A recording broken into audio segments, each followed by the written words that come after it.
Hey, I am back again with Sean Richards, the owner of Tier 1 Pro Inspections, and we're just going to continue on with the different types of inspections. So we really wanted to hit on two of the more important ones, which are the wind mitigation and 4-point inspection. These are going to be inspections that are required by insurance companies. So do you just want to talk a little bit about those and the difference? Absolutely. So let's separate these into two different categories. Your 4-point inspection is required typically on every home that's over 8 to 10 years old, and it really is specific to the insurance company that you're working with when you're closing.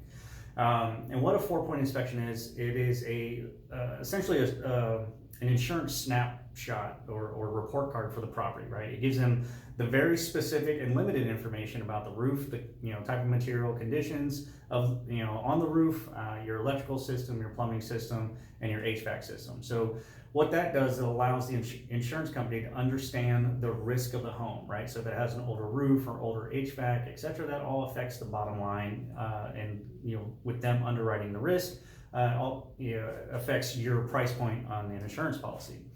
So if that is one of the more required forms that we see on every inspection. Again, on a newer construction, the insurance companies aren't too worried about it, but anything about 8 to 10 years old, they want to see the snapshot of the current condition of the home.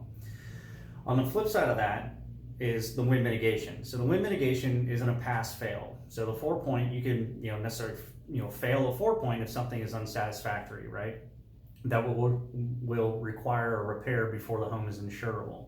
On the wind mitigation, it's not pass-fail. It is essentially, what discounts do I qualify for?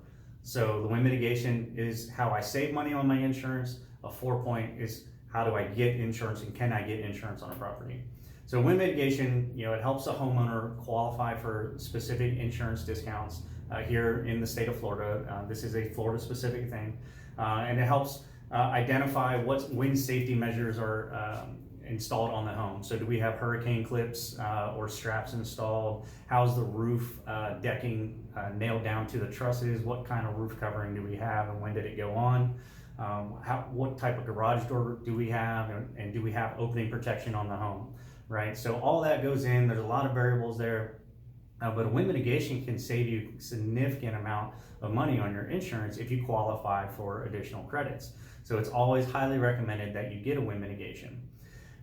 Specific to wind mitigations is they're not required on newer homes. So typically anything newer, any home newer than 2001, 2003 timeframe, your insurance company should not be asking you for a wind mitigation. What we're seeing more often than not, though, is that they're still requiring that wind mitigation. The reason it's not necessarily required is because the Florida building codes became much more stronger and more strict during that time frame. And if it's built to a Florida building code of that time frame, then it already meets all the requirements that you could qualify for. These are the two inspections that are required by insurance company. Your main overall home inspection, you never want to send to your insurance company. You only want to send them the wind mitigation and the 4-point inspection. That's very important. If they're requiring it, those are the only two that you send to them. Yes. So that's great advice. yes. You don't want them to know everything. You just want them to know the major systems. Exactly. So, all right. Well, we'll come back to you guys soon with a couple more of the add-on inspections that you might be interested in, like pools, sewer scopes, etc. So again, follow us. Tier 1 Pro Inspections on Facebook and Instagram. And thank you so much for watching. Thanks.